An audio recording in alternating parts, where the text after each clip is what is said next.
जम्मू के दृष्टिकोण से भगवती नगर एक बहुत इंपॉर्टेंट प्लेस है। मैं ये क्यों कह रहा हूँ, क्योंकि यहाँ पर अमरनाथ बेस कैंप है और Amarnath base camp ward number 31 में आता है। हर साल अमरनाथ यात्रा होती है और लाखों श्रद्धालु देश भर से आते हैं, लेकिन कोविड कारणों से 2 वर्ष से यात्रा नहीं हो पाई है। उसके बावजूद भी जो वार्ड्स हैं उनमें कई सारे की डेवलपमेंट्स हो रही हैं, काम हो रहे हैं। आज हम वार्ड नंबर 31 में जाके देखेंगे कि कितना काम यहाँ पर हुआ है, और क्योंकि बिल्कुल बगल में ही यहाँ पर DRDO का जो कोविड अस्पताल है वो भी बनाया गया है, और उस अस्पताल से पहले ही यहाँ पर जो सड़क है उसे डबल कर दिया गया था। हालांकि लोगों को इसकी सहूलियत तो मिल रही है, लेकिन अंदर के जो इलाके हैं, जो रिहायशी इलाके हैं, तंग गलियाँ हैं, वहाँ किस तरह के सूरत हाल हैं, क्या गलियों नालियों की, पीने के पानी की और बिजली की तारों की स्थिति है, वो हम चल के देखेंगे। लोगों से भी बात करते हैं, आइए चलते हैं। एक स्थिति ये भी है, ये देखिए, अभी हाल ही में ये बन के तैयार हुआ है, ज़्यादा समय नहीं हुआ है, लेकिन ख़राब क्वालिटी जो मटेरियल है वो लगा हुआ है, जिस कारण यहाँ से टाइलें टूटना भी शुरू हो गई हैं। और इन दोनों साइड पे सड़क के फुटपाथ बनाया गया है, वॉकवे बनाया गया है, ताकि लोग चल सकें, सड़क पे ना चलें और कोई हादसे ना हो। लेकिन कई जगह इस तरह से टाइलें टूट गई हैं, जगह बैठ गई है, और ये कुछ महीने के बाद ही ये ऐसी स्थिति है।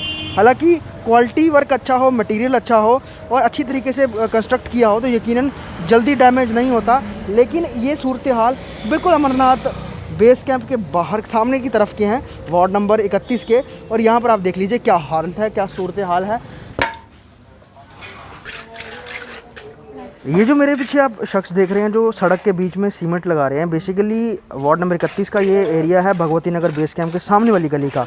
और यहाँ पर एक थोड़े दिन पहले ट्रॉली निकली थी भारी भरकम, जिस कारण ये सड़क बैठ गई थी, और अब अपने खुद के पैसों से ये बजरी और जो सीमेंट मिक्स करके ये गड्ढा भर रहे हैं, ताकि दूसरी गाड़ियाँ जो हैं यहाँ पर ना फंसें और इनके घर को भी क्षति ना पहुँचे।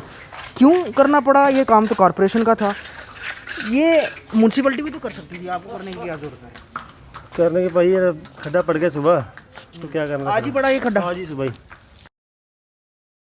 भवानी नगर और गली नंबर 2 है, यहाँ पर ये गली के अंदर हम अभी जा रहे हैं।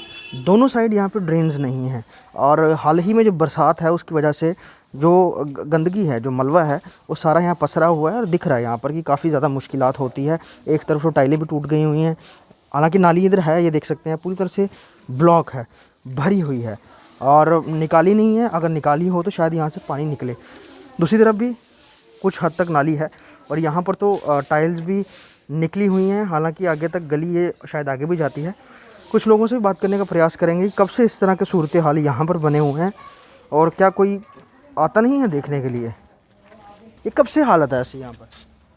कितने टाइम? अभी से, जब से ये नलकों का कनेक्शन दिया ना इन्होंने, तब से ऐसी हालत है। और ये नालियाँ तो कब से ऐसे लग रहा है भरी हुई हैं, ये कोई निकालता नहीं है आके? कोई नहीं आता है। कॉर्पोरेटर चक्कर लगाता है यहाँ पे, आते हैं कभी देखने के लिए? पता नहीं, मैंने देखा। लेकिन आपकी बाहर वाली सड़कें तो सारी साफ दिख रही हैं, आप ही की ये अंदर की गली बहुत बुरी हालत है। पता नहीं, हम तो किराए पर रहते हैं। हाँ, रहते तो यहीं पर ही हैं, तो जब बरसात होती है तो कितना पानी होता है यहाँ भी आता है, अंदर भी आता है। अंदर आ जाता है। ये कितने टाइम पहले आपने ऊंचा किया था? ये हमने हो गया कोई 5-6 महीने। 5-6 महीने? ये हमने लेंटर उठाया ना ऊपर। अच्छा, ये लेंटर उठाया। हाँ, सारा ऊंचा किया है, नहीं तो पहले हर साल नीचे आता था। कितना पानी आता था उनपे? हाँ, हम तो पीछे तक टैंकी सारी फुल हो जाती थी, पीछे है टैंकी बनाई हुई, सारी फुल हो जाती थी। तो आपने सारा मकान ऊंचा किया? हाँ, उठाया है उससे जैक लगा के। अभी कितना पानी होता है जब बरसात आती है? वो पहली सीढ़ी होती है ना, पहली सीढ़ी तक होता है। दूसरी आधी होती है। देखो ना, उधर सारे रैंप उन्होंने सभी ऊंचे करवाए हैं। सामने वाला घर, फ्रंट में जो नाली बनी है वो नाली ऊंची है, सड़क नीचे है, वो वजह है जो पानी नहीं? नाली अभी बनी है। अच्छा, वो नाली अभी? हाँ, अब वो नाला ना थोड़ी चौड़ी की है ना, तो आपका पर्पस सॉल्व हो उस नाली के बनने से? कुछ पानी निकलता है वहाँ पे? उस साइड की बनी, इस साइड की नहीं ना बनी है। अच्छा, इस साइड की नहीं बनी है। हाँ, और ये निकालता है, निकालने भी कोई नहीं आता है इसमें से? ना सफाई वाले को करते ही नहीं है। देखो ना, देख लो आपके सामने है सब कुछ। कॉर्पोरेटर आता है यहाँ पे देखने के लिए? नहीं, वो भी कुछ नहीं करता है। जब पानी आता है आप लोग क्या करते हैं? चलो, आपने तो ऊंचा कर लिया है, जिनके नीचे है वो क्या करते हैं? उनके अंदर घुस जाता होगा? हाँ, सभी जाता है। आप जाओ ना इस सीधी लेन में जी, सभी कर जाता है पानी। इतनी हाइट ऊंची करने के बाद हाइड्रोलिक जैक से इन्होंने अपना घर ऊंचा किया है। मजबूरी शायद यही रही होगी कि पानी इतना होता है यहाँ पर कि अंदर घुसता है, और अपनी इन्वेस्टमेंट लगा के इन्होंने तो अपना घर ऊंचा कर लिया। लेकिन जिनके घर नीचे हैं उनके घर अभी भी यहाँ पर पानी आता है। सर, क्या नाम है आपका? प्रेम कुमार गुप्ता। गुप्ता साहब, कब से ऐसी हालत यहाँ पे? अगर बारिश तालाब तिलो कहीं भी एरिया में पड़े तो पानी इधर ही आता है सुबह। अच्छा। हाँ, और इतनी बुरी हाल है उस पर हम जा नहीं सकते कहीं। तो कोई रिश्तेदार आना हो तो हम पहले मना कर देते हैं, भाई हम घर पर नहीं है, क्योंकि इधर पानी इतना आया हुआ है कि हमें पहले ही मना करना पड़ता है। ये शुरू से यहाँ पर इस तरह की हालत थी, अब हुई है? जब से हम आए हैं 3 साल हो गया हमें देखते। अच्छा, 3 साल से आपने यहाँ पे घर बनाया? हाँ, लोगों के घर के अंदर पानी जाता है पहले। और मेरे ख्याल से 3 साल पहले तो कॉर्पोरेशन के इलेक्शन भी नहीं हुए थे, अब तो 3 साल होने वाले हैं। कारपोरेटर कल आया था, लेकिन वो क्या कर सकता है, वो कहता मेरे पास फंड ही नहीं है। तो लेकिन नालियाँ निकालने के लिए फंड की क्या जरूरत है? यहाँ तो लोग चाहिए ना नालियाँ निकालें, जो सिल्ट निकालें इसके अंदर। पर जाए कहाँ पानी, आगे निकास ही नहीं है ना। यहाँ नीचे डाउन है, पीछे रास्ता बंद है, आगे मकान बने हुए हैं। वो वाली सड़क की तो नालियाँ उन्होंने चौड़ी कर दी हैं। वो चौड़ी कर दी, लेकिन इसको ऊंचा करेंगे तो पानी जाएगा ना उसमें। तो अब क्या कह रहे हैं वो कि ये सड़क ऊंची करेंगे तब जाके सोल्यूशन है? वो तो यही कह रहे हैं दिवाली तक मैं करा दूंगा। हाँ, कितने घर हैं जो इससे इफेक्ट होते हैं इस पानी की वजह से? ये पूरी गली है, पीछे पूरी गली है? 15-20 घर हैं। मैं कुलदीप खजूरिया। कुलदीप साहब, ये आपकी सड़क की तो बहुत बुरी हालत लग रही है, हाँ, बहुत कब से बुरी ऐसी हालत है हालत जी। है? ये तकरीबन 5-6 साल हो गए, 7-8 साल से कोई आया ही नहीं, ना कोई बनाते हैं इसको। हम कई बार मतलब दफ्तर में भी गए, कारपोरेटर साहब को भी अप्रोच किया, मेयर साहब को भी हम महीना पहले 6 तारीख को लाए थे यहाँ। अच्छा, आए थे वो? हाँ, आए थे मेयर साहब, लेकिन वो क्या एश्योरेंस दे गए हैं जी बनाते हैं इसको।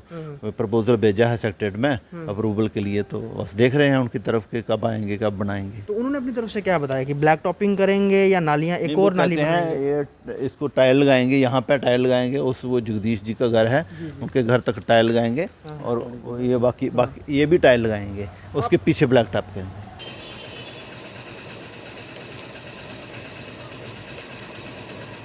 वार्ड नंबर 31 के मैं उस गली में हूँ, लेन नंबर 5 इसे कहते हैं, और ये एक ऐसी गली है जहाँ पर आए दिन कोई ना कोई विवाद बना रहता है। विवाद क्यों बना रहता है? गली देख लीजिए आप, ज़्यादा चौड़ी नहीं है, और अगर आपने 4th ब्रिज से टूवर्ड्स तालाब तिल्लो जाना है तो यही एक जो सड़क गली है, सड़क तो नहीं कह सकते इसे, ये गली ही है, तो यहीं से गाड़ियाँ निकलती हैं। सबसे बड़ी बात, यहाँ के जो लोग हैं वो कुछ सेकंड के लिए भी अपनी गाड़ी जो है वो घर के बाहर नहीं निकाल सकते, क्योंकि जब कोई गाड़ी लेके आएगा उसने गेट खोलना है और अंदर जाना है, उतना वक्त भी नहीं देते हैं। दूसरा, एंगल्स यहाँ पे लगे थे वो भी गायब हो गए हैं। मेरे साथ कुछ लोग हैं यहाँ के रहने वाले हैं। क्या नाम है सर आपका? मेरा नाम प्रदीप रैना। रैना साहब, बहुत चौड़ी सड़क तो नहीं है आपकी, लेकिन यहाँ की मूवमेंट बहुत ज़्यादा है। ये भी पर्सनली हमने लगवाए थे 2-3 एंगल, कम से कम कोई पास हो रही गाड़ी, कभी कुछ, वो भी रातों रात तो उठाए हैं लोगों ने। अच्छा। वो पता नहीं किसने उठाया, बड़ी ट्राई की थी, पूछा था लोगों से, कहीं से कुछ नहीं मिल रहा है। और इतना रास्ता है, ये देखो ये गाड़ी आ रही है, कहाँ दूसरी गाड़ी में गाली गलोच, रोज़ झगड़ा, रोज़ इधर से क्रॉस में गाड़ी आएगी तो रोज़ झगड़ा। और फिर यहाँ जितने भी हम रहने वाले हैं इधर के, वो गंदी गंदी गालियाँ लोगों से सुनते हैं। इसके बारे में हम 2-3 बार मेमोरेंडम दे भी चुके हैं। यहाँ के जो एमएलए जीते थे श्री सत शर्मा जी, उनको 2-3 बार मेमोरेंडम भी दिए हम मोहल्ले वालों ने जाके, लेकिन इनके वो एक प्लाट है बीच में, थोड़ा सा उनका झगड़ा है, उसकी वजह से ये रास्ता जो है वो यहाँ से खुलता नहीं है। लेकिन उसी की रास्ते की वजह से सारा बर्डन जो है इस हमारी गली पे पड़ा हुआ है। 12 फुट की हमारी रोड है, यहाँ पे पानी भी आप देखो, सुबह बारिश हुई तो पूरी पानी की निकासी कहीं नहीं है। लेकिन रोड के बारे में देखा जाए, हमारा घर है यहाँ पे, हमने जंगले लगाए थे, वो पहले उठा के ले आए। ये रिसेंटली मैंने कल परसों दोबारा से 15-20 हज़ार रुपये खर्च के यहाँ पे लगवाए हैं। मेन प्रॉब्लम हमारी रोड की है, जब से ये 4th ब्रिज बना है, इसके बारे में हमने मेयर साहब को मेमोरेंडम दिया है, जेएमसी कमिश्नर को मेमोरेंडम दिया है कि यहाँ की यह रोड सिंगल वेज करवाई जाए, या फिर खाली 2 व्हीलर्स के लिए करवाई जाए, 4 व्हीलर यहाँ से बंद किया जाए, क्योंकि यहाँ पे जो रहने वाले हैं गली नंबर 5 में, इनको काफ़ी दिक्कत होती। अगर आप देखा जाए दिन में यहाँ से कम 10 बार गाली गलोच होता है लोगों का, कोई यहाँ पे बट्टे लेके एक दूसरे को मारा, कोई पत्थर लेके मारा, और इतनी गंदी गालियाँ सुनने को मिलती हैं यहाँ पे, जितनी बाहर हमें कमी नहीं मिलती। इसी वजह से हमने मेयर साहब को एक बार मेमोरेंडम लिया था, और सत शर्मा जी को बोला था इस गली का कुछ ना कुछ करवाया जाए, जहाँ उस रोड को खोला जाए विकास लाइन वाली, जहाँ इसको जो गली है खाली 2 व्हीलर्स के लिए रखा जाए और 4 व्हीलर यहाँ पे बंद की जाए। काउंसलर के नोटिस में होगी ये बात? यहाँ ये तो बहुत आपका इशू बना हुआ है, बहुत बड़ा इशू है। नहीं, काउंसलर के नोटिस में तो हमने करवाई भी थी ये बात। मैंने ये रोड बंद करवाया था, रैना साहब भी साथ में, ये मैंने रोड बंद करवाया था पिलर लगवा के। लेकिन यहाँ पे जो जितने भी मेन बशिंदे थे यहाँ पे, और भी हमारे थे गली में पीछे रहते हैं जो लोग, वो सारे इकट्ठे होकर आ गए थे कि गली ये मेन पाथ वे है यहाँ से ड्यू टू 4th ब्रिज। उसकी वजह से ही मेन गली यही जाने वाली थी, इस करके पीछे मोहल्ले वालों ने इकट्ठे हो गए, फिर वो वाली जो हमने ब्लॉक किया था वो बंद करवा दिया था। हम सिर्फ यही एक मांग करते हैं, जो पानी की निकासी तो यहाँ है ही नहीं इस वार्ड में, इस गली में तो बिल्कुल भी नहीं है। उसका तो चलो इशू अब 12 महीने कितना करेंगे, क्योंकि मेयर साहब को जब भी ये बरसात आती है तब याद आता है नाले खोदने के लिए और नालियाँ साफ़ करवाने के लिए। 10 महीने उन्होंने कोई काम नहीं करवाना है। अब तो कह रहे हैं 2031-32 में शायद यहाँ पे वो बर्फ भी पड़ रही है, उनकी बातें करेंगे हम अपने काउंसलर से ही। और ये हमारे MLA साहब जीते थे, हम यही कहना चाहते हैं इस गली का कुछ ना कुछ किया जाए, ताकि गली में जो हमारे रहने वाले लोग हैं उनका कोई अच्छी सुविधा प्राप्त हो सके। यहाँ वार्ड नंबर 31 में हमने तमाम जगहें जाके देखी और ख़ास तौर पे जहाँ पर ज़्यादा परेशानी थी। अब क्या कुछ निवारण है ये जानने के लिए हम काउंसलर के पास आए हैं। सुचा सिंह जी हैं, वार्ड नंबर 31 के काउंसलर। सुचा सिंह जी, बहुत सारी समस्याएं हमें दिखी, लेकिन मैं शुरुआत आपकी करूंगा लेन नंबर 5 से। यहीं से ही भगवती नगर 4th ब्रिज से जब जाते हैं टूवर्ड्स तालाब तिलों की तरफ, तो मेन जो लोग हैं वहीं से गुजरते हैं, लेकिन 12 फुट की जो गली है वो मेन लिंक रोड का काम कर रही है, वो पॉसिबल ही नहीं है। क्या सोल्यूशन है उसका कि वहाँ के लोगों की वो प्रॉब्लम हल हो सके? जिस लाइन की आपने बात की है, ये 4th ब्रिज टू तालाब तिलों को जोड़ती है। इस गली की वजह से, जहाँ सड़क की वजह से ये किस्म की हमारे भवानी नगर के इलाका वासियों के लिए सिरदर्द बनी हुई है। और मैंने बार बार गवर्नमेंट से गुहार लगाई, अप्रोच की कि ये जो लेन है ये बहुत ज़रूरी नहीं है, कंसिडर है। हम चाहते हैं कि जो एक लेन और है, इसके साथ जो विकास लेन जो थोड़ा सा उसका पोर्शन है वो बंद पड़ा हुआ है। जी जी। उसकी अप्रोच मैंने चीफ इंजीनियर से, LG साहब से और PW डिपार्टमेंट से बहुत बार की। पीछे जो इन्होंने मुझे आश्वासन दिया था कि हम इसको 2-4 दिन में क्लियर कर देंगे, लेकिन इन्होंने फिर उसको ठंडे बस्ते में डाल दिया। मैंने फिर अप्रोच की, बस वो हर बार यही आश्वासन दे देते हैं कि हो जाएगा हो जाएगा, लेकिन हमारे लाइन नंबर 5 के लोगों के लिए वो सिरदर्द बनी हुई है। और वहाँ के लोग वहाँ से मकान बेच के जा रहे हैं, क्योंकि वहाँ रोज़ किसी न किसी की तू मैं हो जाती है और जाम लगा रहता है। जाम लगने से जो वहाँ के रहने वाले लोग हैं, खास करके उस लाइन के और उस मोहल्ले के, उन लोगों को बहुत परेशानी का सामना करना पड़ रहा है। साथ ही में अगर हम उसके पास के इलाके की बात करें, फ्रेंड्स लेन, नाली वहाँ बनाई गई है, हाल ही में बनाई है। अभी के समय में भी बरसात आई है तो पानी लगभग 1 फीट तक रहा है। नालियाँ बहुत ज़्यादा सिल्ट से भरी हुई हैं, मलबा निकाला नहीं गया है, साफ़ सफाई नहीं होती है। फ्रेंड्स लेन के लोग भी बहुत ज़्यादा प्रॉब्लम में हैं, उनके सोल्यूशन के लिए आप क्या काम कर रहे हैं? आपने ये बहुत अच्छा क्वेश्चन किया। फ्रेंड्स लेन में पहले मैंने वहाँ एक नाली बनवाई, वो आपने देखी होगी।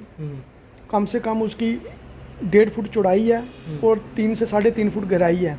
कोई 12 लाख रुपए की लागत से मैंने उसको बनवाया। मैं कहना चाहता हूँ कि जो मेरे पहले MLAs MPs जहाँ पहले जो पार्षद थे, उन लोगों ने इस इलाके की बहुत अनदेखी की है। वार्ड नंबर 31 का कुछ एरिया है जिसकी बहुत बुरी हालत है, बहुत ज़्यादा। आपने तो खुद घूम के देखा होगा। अब मैं आस्ता आस्ता कोशिश कर रहा हूँ। उस लैंड का मेरा प्रपोजल बना हुआ है, एस्टीमेट बने हुए हैं और वो अप्रूवल के लिए सेक्रेटरीट फाइल गई हुई है। और सबसे ज़्यादा उसमें मैं कॉरपोरेशन को दोष दूंगा और उसकी नलायकी हमारे जो मेयर साहब हैं, जो इस वक्त बीजेपी का कब्जा है कॉरपोरेशन पे, इनकी गलत नीतियों की वजह से ये जो हमारा उसका CCDP का और 14 फाइनेंस का पैसा था 300 कुछ करोड़, 374 था मेरे ख्याल में, ये गवर्नमेंट से 300 करोड़ रुपया लैप्स करवा चुके हैं। ये कुछ छोटी मोटी नलायकी नहीं है, बहुत बड़ी लापरवाही और इनकी नाकामी है। अगर वो पैसा लैप्स ना हुआ होता तो आज जम्मू शहर की और GMC की तस्वीर कुछ और होती। जब ब्लैक टॉपिंग होती है, इनके JI साहब आते हैं, वो सैंपल तौर पर वहाँ से मटेरियल ले जाते हैं लेबॉर्ट्री में टेस्ट करने के लिए। लेकिन मैं ये डिपार्टमेंट की नलायकी कहूँगा, ये विडम्बना है हमारे देश की कि बनती बाद में या उखड़ पहले जाती है और घास उगाता है। और इन्होंने बोला कि जो रिपेयरिंग वर्क है वो जो ठेकेदार होगा वो कम से कम 2-3 साल उस रोड को रिपेयर करेगा। लेकिन ये सारी कहने की बातें हैं, कागजी बातें हैं। आपने देखा कि कोई भी काम है, मैं नहीं कह सकता कि उसमें मटेरियल सही यूज़ हो रहा है, चाहे ये 4 लेन का काम है, चाहे छोटी गलियों का काम है। जो गलियां नालियां हम बनवाते हैं, हम तो उसको प्रॉपर चेक करते हैं, बार बार जाके हर रोज़ चेक करते हैं। लेकिन जो ब्लैक टॉपिंग है, हम उनके जेई को अप्रोच करते हैं, डिपार्टमेंट को अप्रोच करते हैं, डिपार्टमेंट वाले आते हैं, मटेरियल का सैंपल ले जाते हैं, लेकिन सब कुछ करने के बाद 15-20 दिन या महीने के बाद वो उखड़ जाती है। तो हमें भी दुख होता है, लोग हमें बोलते हैं देखो जी ये अभी अभी आपने डलवाई थी पार्षद जी, कारपोरेटर साहब, ये क्यों उखड़ना शुरू हो गई। और हमें भी शर्मिंदा होना पड़ता है। सिर्फ लापरवाही किसकी है? डिपार्टमेंट की। मैं आपके माध्यम से डिपार्टमेंट से कहना चाहता हूँ कि अगर आप कोई काम करते हो तो कम से कम उसकी क्वालिटी तो चेक करो। तो वार्ड नंबर 31 में हमने आज गली गली जाके देखा किस तरह के हालात हैं। और लास्टली मैं ख़त्म करने पर आपको ये एक विजुअल लास्ट दिखाना चाहूँगा। कुछ महीने, शायद मुझे लगता है 1 से 1.5 महीना पहले यहाँ पे ब्लैक टॉपिंग हुई है, लेकिन ये हालात हैं कि सारी बजरी बाहर आ गई है, सड़क रही नहीं है। और कुछ इस तरह की डेवलपमेंट इस पूरे वार्ड में हुई है। जहाँ ब्लैक टॉपिंग हुई है वहाँ पे इस तरह की ब्लैक टॉपिंग हुई है, नालियाँ सिल्ट से भरी हुई हैं, कोई निकालता नहीं है, टाइलें टूटी हुई हैं, बहुत बुरी हालत है। और ख़ास तौर पे फ्रेंड्स लेन जहाँ पर हम गए थे, जहाँ पर लोगों के घर में बहुत ज़्यादा पानी अभी भी आता है, भवानी नगर हो गया, ये तमाम जगहें बहुत ज़्यादा डैमेज्ड हैं। और हमेशा जो पूरे जम्मू शहर का पानी है, उसका पानी भगवती नगर और इस इलाके में इफेक्ट करता ही करता है। तो यहाँ को लेकर म्यूनसिपल कॉर्पोरेशन जब तक कोई परमानेंट सोल्यूशन नहीं निकालेगी, तब तक यहाँ के लोगों के लिए राहत नहीं रहेगी। वही कॉर्पोरेट ने अपने तर्क दिए, उन्होंने कहा कि फंड्स नहीं जारी करते हैं और साफ़ तौर पे मैन पावर की भी कमी है। यकीनन अगर क्वालिटी वर्क अच्छा हो, अगर इस तरह अच्छी क्वालिटी की ब्लैक टॉपिंग हो, तो शायद वो लंबे समय तक टिकेगी। लेकिन बरसात के समय, बारिशों के समय ब्लैक टॉपिंग कर देना और अपना ख़त्म करना, ये सोल्यूशन नहीं है। इस तरह जम्मू स्मार्ट नहीं बढ़ेगा, ना ही शहर की डेवलपमेंट होगी और लोग टोटली टैक्स पेयर के पैसे की बर्बादी हम इसे कह सकते हैं। वीडियो जर्नलिस्ट दीपक यादव के साथ ख्वाहिश पटियाल, वार्ड नंबर 31, जम्मू।